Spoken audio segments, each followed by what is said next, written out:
Hello hello class 10 students. कैसे हो? सभी मजे में होंगे। आप सभी का मैं स्वागत करता हूं मनोज शर्मा अपने इस YouTube channel learn maths with Manoj Sharma में। आपका फिर से वेलकम है to my channel learn maths with Manoj Sharma. So as you know, this is the channel for the class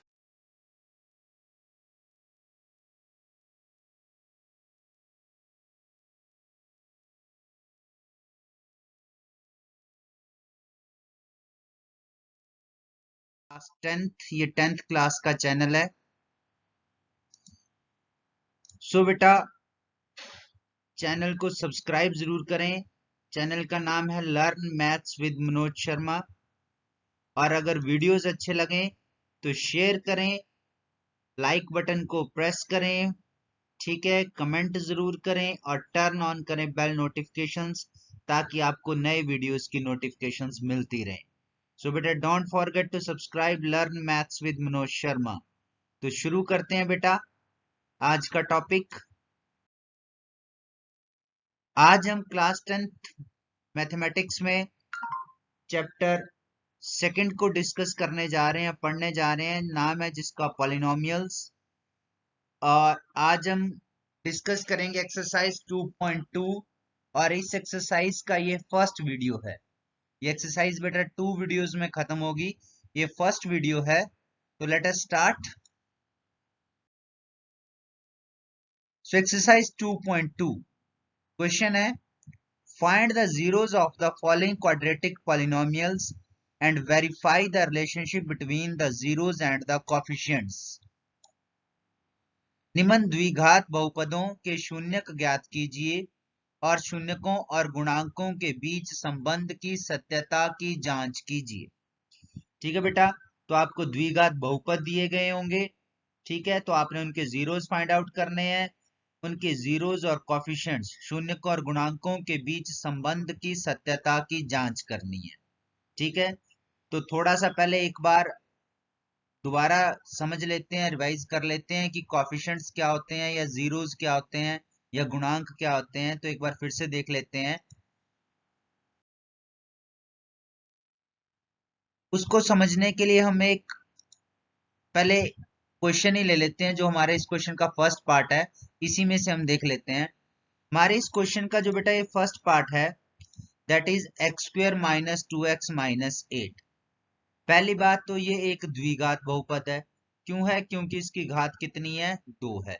this is a quadratic polynomial because it's degree is 2। पहली बात ये आ गई। दूसरी बात, शून्यक क्या होते हैं? ठीक है, जीरोज या शून्यक क्या होते हैं? ध्यान देंगे सारे बच्चे। शून्यक, यहां पर जो चर है, क्या है यहां पर चर? एक्स है चर। ठीक है, एक्स के वो मान, ठीक है, एक्स के वो मान जिनको भरने पर ये जो आपका x square minus 2x minus 8 is equal to अगर 0 हो जाए, तो एक्स के वो मान, बहुत ज्यादा मान नहीं होंगे, 2 ही मान होंगे एक्स के, ठीक है, जिनको भरने पर ये 0 हो जाएगा, तो उनको हम शून्यक या जीरोस बोलते हैं। क्या बोलते हैं उनको? शून्यक या जीरोस। समझ गए? The values for the x for which this given polynomial becomes 0, ठीक है, that is known as zeros.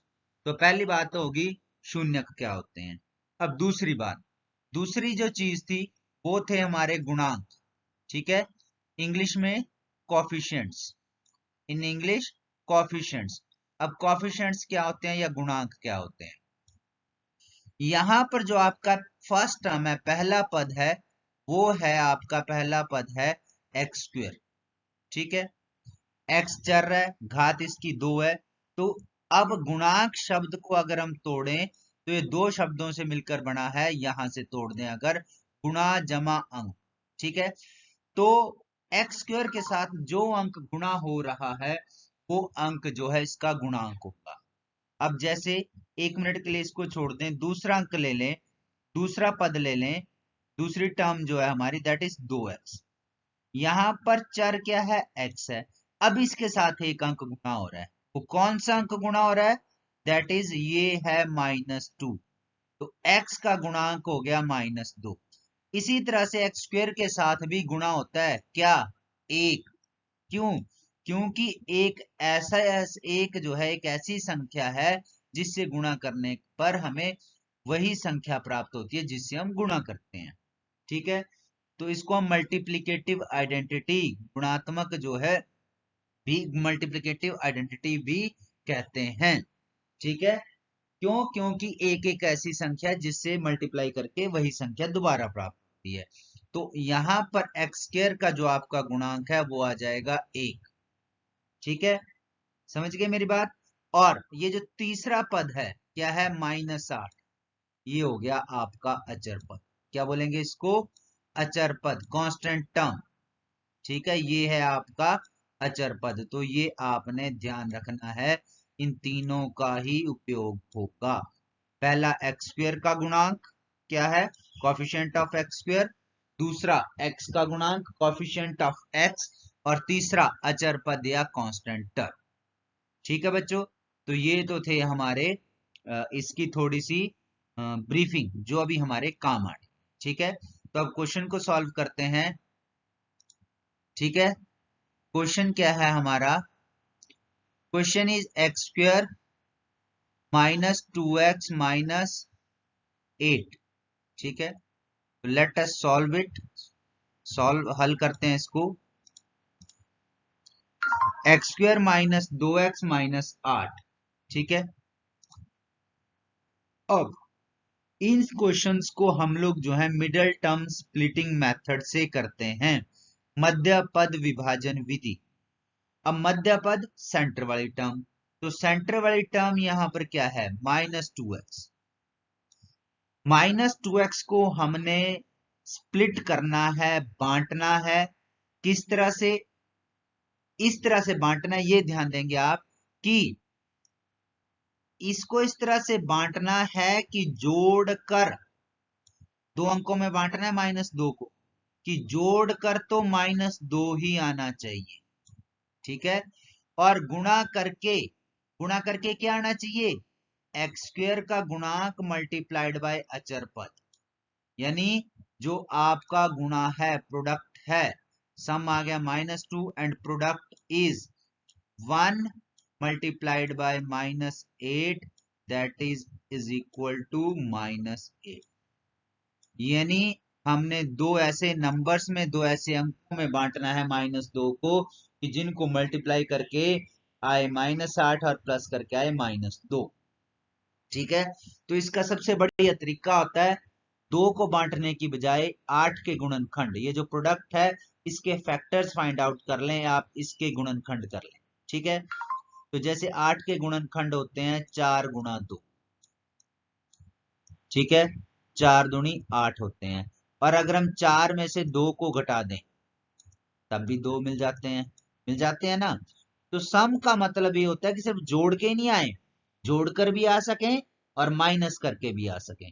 ठीक है, तो यानी उनका जोड़ और अंतर जो है वो 2 होना चाहिए। बाद में वो एडजस्ट हो जाते हैं। कैसे? 4 इंटू 2 8 होता है, 4 माइनस 2 2 होता है। तो अब हमें तो क्या चाहिए? -2। तो -2 लाने के लिए हमें क्या करना पड़ेगा? जो बड़ा है यानी 4 उसको हमें -4 करना पड़ेगा, और जो छोटा है यानी 2 उसको हमें प्लस करना पड़ेगा। -4 + 2 इज इक्वल टू हो जाता है आपका -2।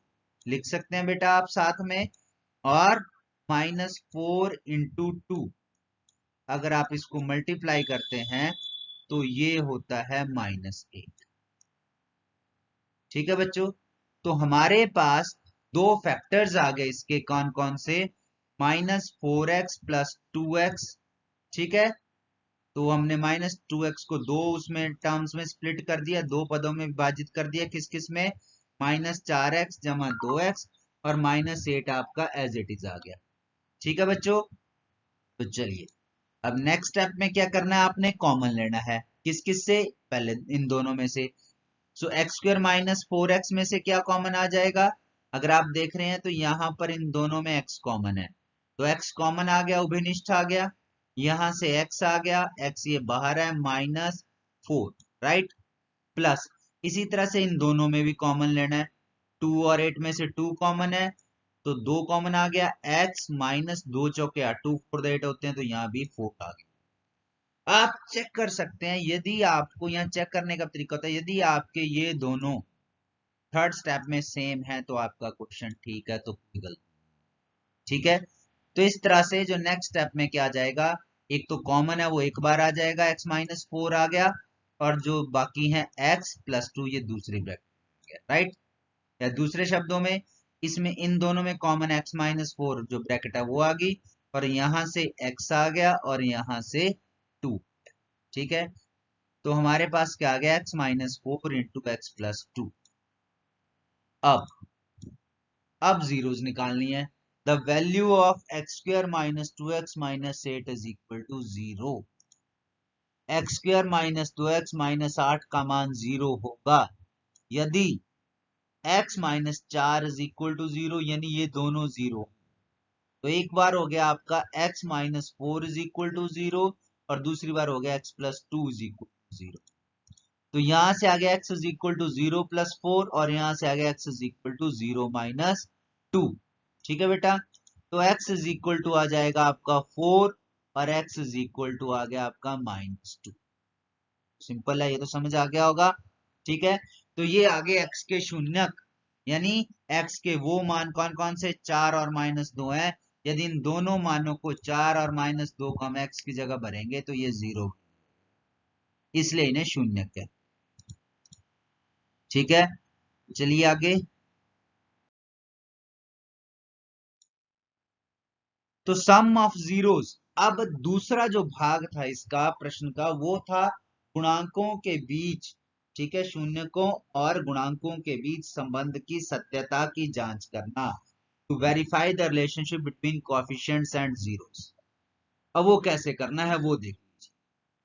तो सबसे पहले इसके लिए दो चीजें करनी पड़ती हैं, एक जीरोस को सम ऑफ जीरोस यानी शून्यकों का योग निकालना है, और एक प्रोडक्ट ऑफ जीरो शून्यकों का गुणनफल निकालना।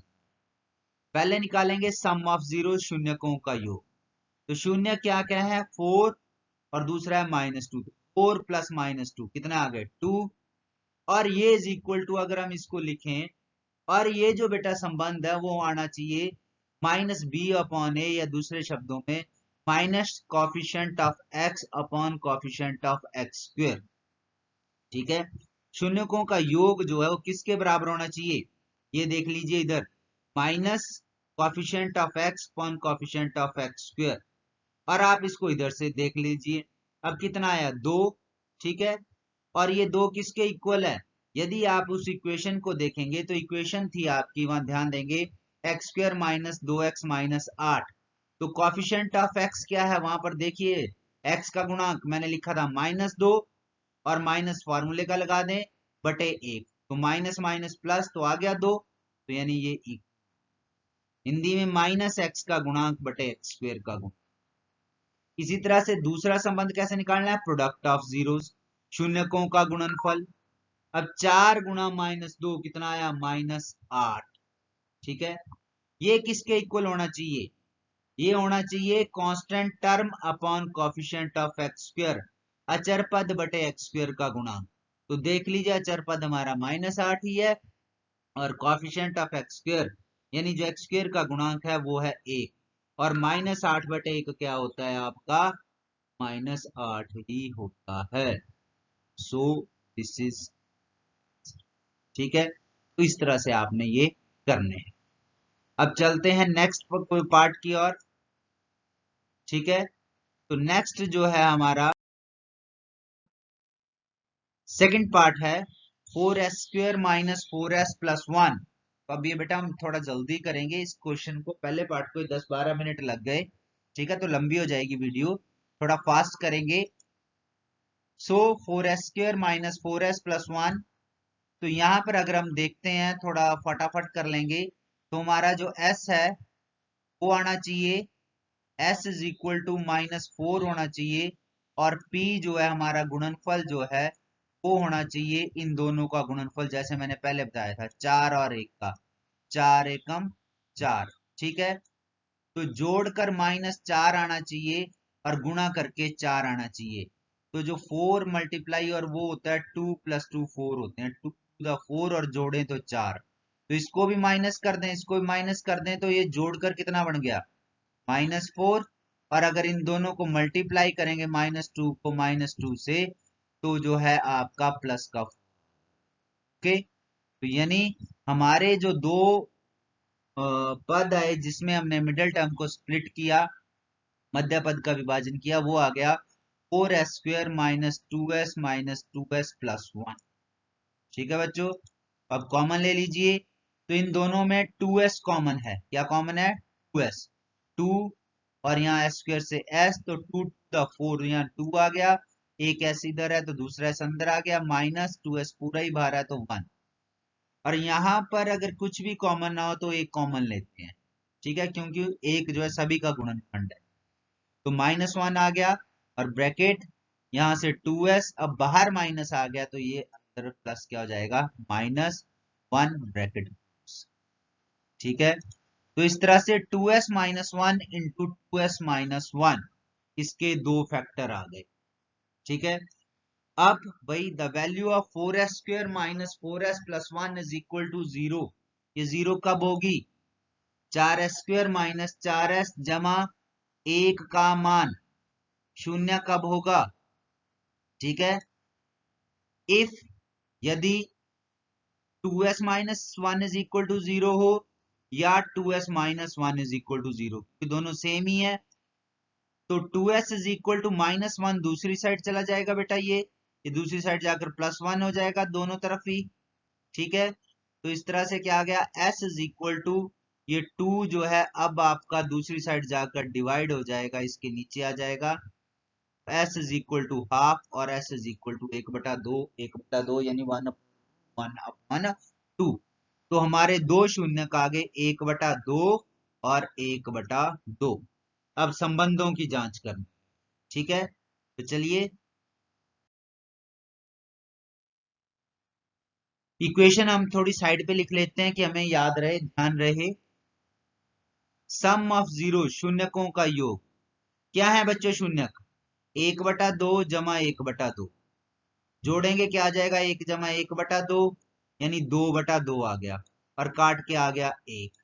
अब इधर से देखें दूसरी साइड से किसके इक्वल होने चाहिए, ये माइनस कॉफिशिएंट ऑफ s बटे coefficient of s², minus s का गुणांक बटे s² का गुणांक।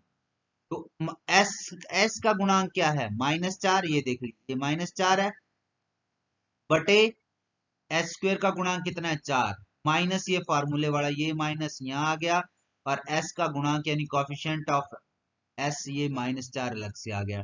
तो माइनस माइनस प्लस होता है, 4/4 कट के 1 आता है और इधर से भी 1 आ रहा है, दोनों साइड से ही 1। इसी तरह से प्रोडक्ट ऑफ जीरोस, शून्यकों का गुणनफल 1/2 × 1/2 कितना आ गया 1/4। और इधर से भी चेक कर लो कांस्टेंट टर्म, एक क्या है आपकी कांस्टेंट टर्म और 4 क्या है आपका कोएफिशिएंट ऑफ s², यानी अचर पद बटे s² का गुणा।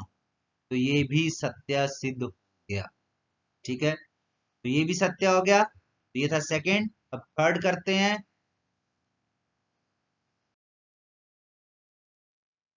थर्ड है 6x² - 3 - 7x। तो बेटा इसमें थोड़ा सा पहले क्या करेंगे, इसको जो है स्टैंडर्ड फॉर्म मानक रूप में चेंज कर लेंगे। मानक रूप क्या है, जो है मानक रूप जो है वो है क्या कि ये 6x² - 3, इसमें 3 अचर पद पहले है, तो इसको हम क्या करेंगे बाद में ले जाएंगे पीछे। तो हमारे पास क्या आ जाएगा 6x² - 7x - 3, 7x को हम पहले लिख लेंगे। ठीक है बच्चों, तो ये मानक रूप हो गया। अब करेंगे मध्य पद विभाजन।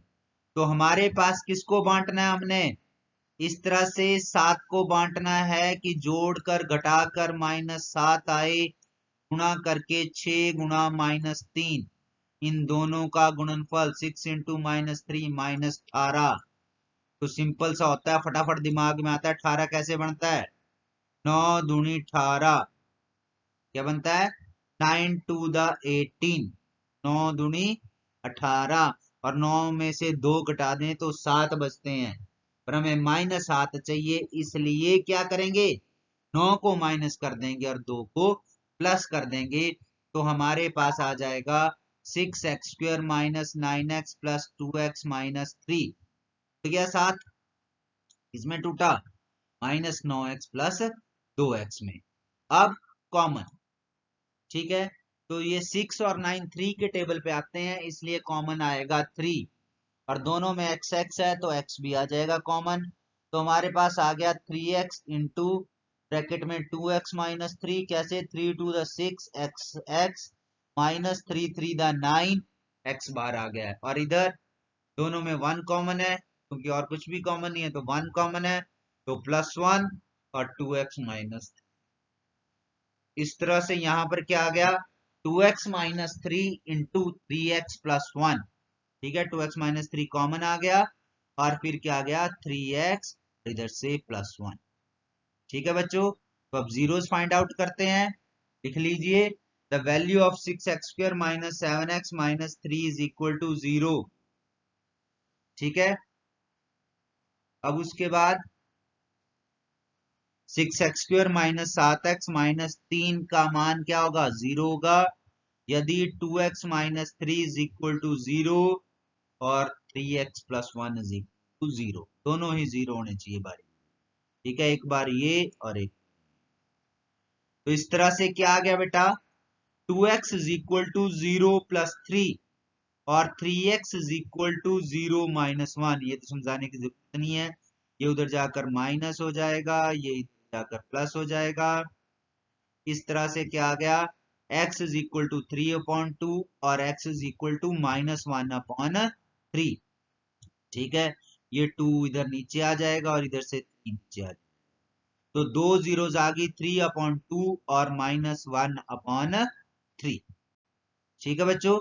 तो चलिए अब संबंध देखते हैं, संबंध क्या कहते हैं, 6x² माइनस 7x माइनस 3 हमारी इक्वेशन है, तो यहां से फटाफट देख लीजिए, x² का गुणांक हो गया 6, ठीक है, और x का गुणांक हो गया 7 -7 और अचर पद हो गया -3, तो चलिए पहले सम ऑफ जीरोस, शून्यकों का योग आपके सामने आ रहा है, क्या क्या होगा, 3/2 प्लस -1/3, अगर हम इसको सॉल्व करते हैं तो ये आता है 9 - 2/6, ठीक है, एलसीएम लेके सॉल्व करेंगे, 3 2 द एलसीएम हो गया 6, फिर 2 3 द 6 होता है, तो 3 3 द 9 आ गया, 3 2 द 6 होता है, 2 1 द 2 माइनस है -2, तो ये आ गया 7/6, और यहां से देख लीजिए -7, ठीक है, यहां पर जो है आपका -7 आएगा बेटा, यहाँ माइनस का निशान लगा लें, -7/6, ठीक है, 7 कैसे बना, -7 तभी बना ना 7/6, और ये -7 क्या है आपका, माइनस ये 12 आ गया, अंदर -7 है आपका coefficient of x upon coefficient of x², -x का गुणांक बटे x² का, ओके।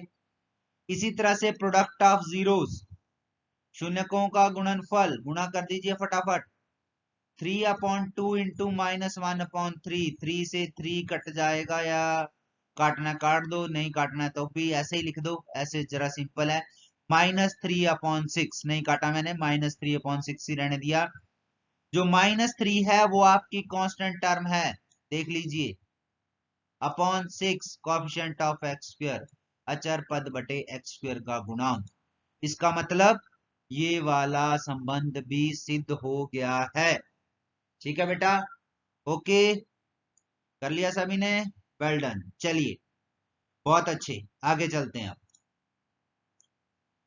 नेक्स्ट पार्ट, नेक्स्ट है 4u² प्लस 8u, चौथा पार्ट, इसमें 2 ही टर्म्स हैं, तीसरी टर्म है नहीं, सॉल्यूशन 4u² प्लस 8u, तो सिंपली कॉमन ले लेंगे, इन दोनों में क्या कॉमन है, 4 कॉमन है, 4 के टेबल पे दोनों आते हैं, 4u का आपका कॉमन आ गया, ठीक है, तो यहां से क्या आ गया, एक u बच गया तो u आ गया, यहां से u बाहर है, 4 2 द 8, तो u + 2, ठीक है, तो दो फैक्टर्स, दो गुणनखंड बने 4u और u plus 2। The value of 4u square plus 8u is equal to 0। 4u square जमा 8u का मान 0 होगा यदि 4u इज इक्वल टू 0 और u plus 2 is equal to 0। तो पहले वाले को u 0 करेंगे तो u इज इक्वल टू 0/4 क्या होता है, 0 ही होता है, तो सीधा लिख दिया 0। और दूसरे वाले को u is equal to 0 minus 2। ठीक है, तो इस तरह से क्या आ गया, और u इज इक्वल टू -2। और यदि अगर आप करना चाहते हैं जिसको ना पता लगे तो इसको 0/4 कर लीजिए और नेक्स्ट स्टेप में लिख दीजिए u इज इक्वल टू 0। ठीक है, तो ये दो मान आ गए, एक 0 और एक -2, तो दो शून्यक आ गए हमारे पास। चलिए आगे चलते हैं।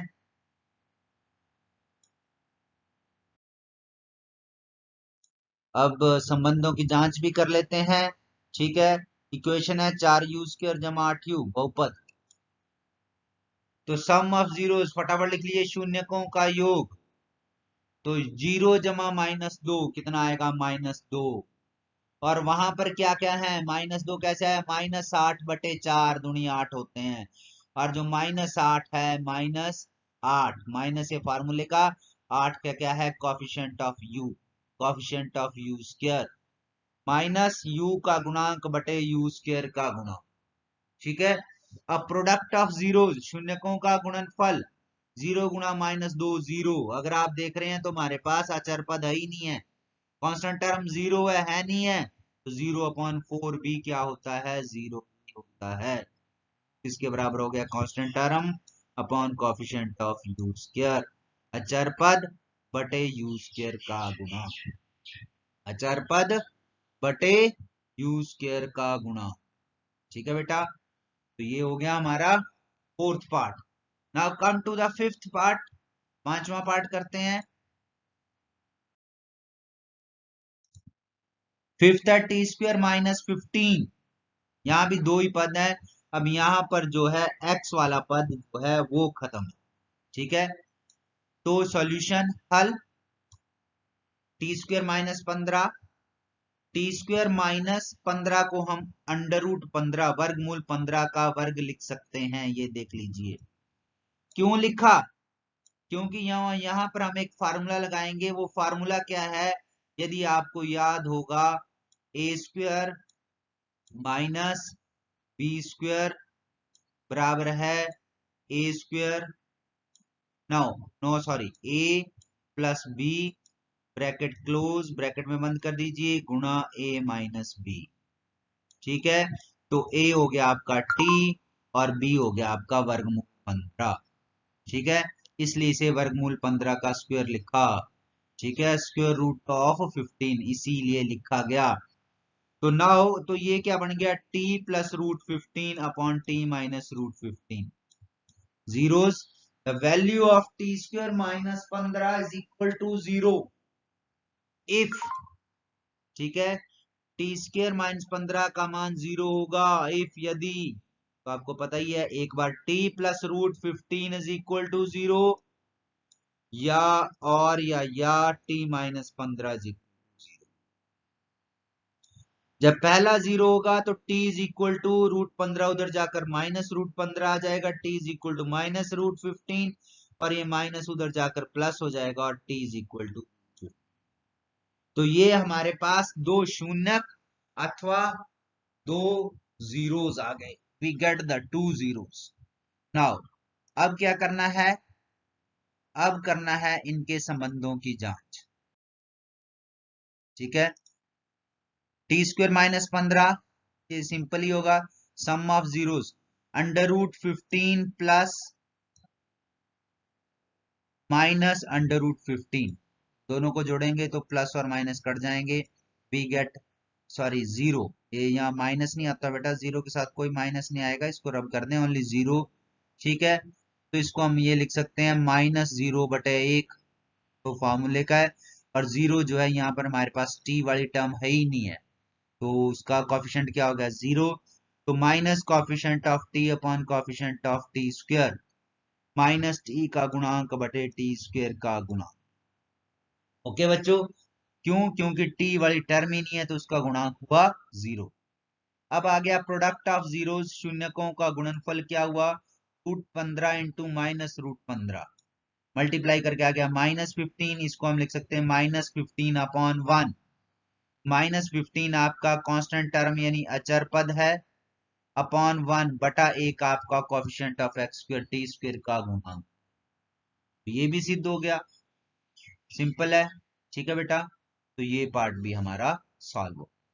नाउ लास्ट पार्ट, ठीक है, लास्ट पार्ट है 3x² minus x minus 4। 3x² minus x minus 4। तो यहां पर हम देखते हैं कि हमारा पास जो सम है वो आना चाहिए -x, यानी इसका कोएफिशिएंट हो गया -1, गुणांक हुआ -1, और गुणनफल प्रोडक्ट किसका किसका, x² और कांस्टेंट टर्म, x² का गुणांक और अचर पद का गुणनफल 3 इंटू -4, ये 3 इंटू -4 -12।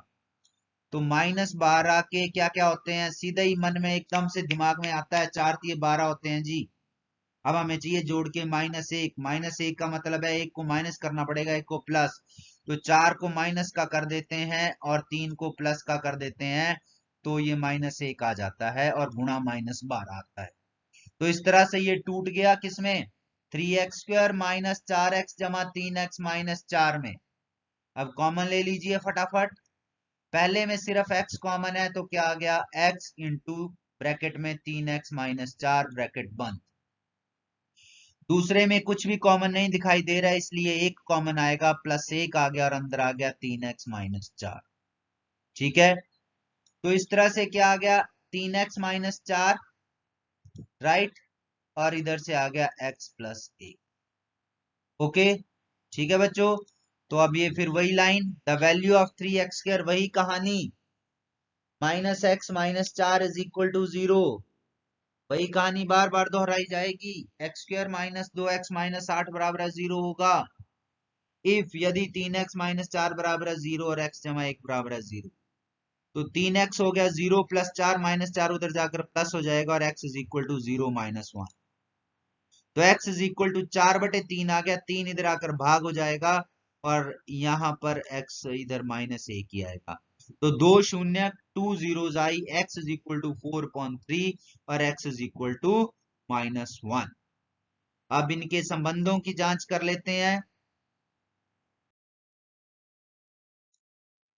रिलेशन को वेरीफाई कीजिए, सम ऑफ जीरोस, -1 प्लस 4/3 शून्यकों का योग, -1 जमा 4/3। ठीक है, तो ये एलसीएम आ गया 3, इधर आ गया -3 जमा 4, ये आया 1/3, 1 को लिखा जा सकता है -1/3, और ये जो -1 है ये माइनस फार्मूले का बाहर आ गया, और ये जो -1 है ये है कोएफिशिएंट ऑफ x बटे कोएफिशिएंट ऑफ x², यानी ये -x का गुणांक है। ठीक है, किसका गुणांक है ये, -x का गुणांक बटे x² का गुणांक। ओके, इसी तरह से प्रोडक्ट ऑफ जीरोस क्या है, शून्यकों का गुणनफल, -1 गुणा 4/3 -4/3, ये तो सिंपल ही है। -4 आपकी कांस्टेंट टर्म यानी ये अचर पद है, बटे कोएफिशिएंट ऑफ x² यानी 3 x² का गुण। ठीक है बेटा, हो गए। ये था हमारा फर्स्ट पार्ट इस एक्सरसाइज 2.2 के क्वेश्चन 1।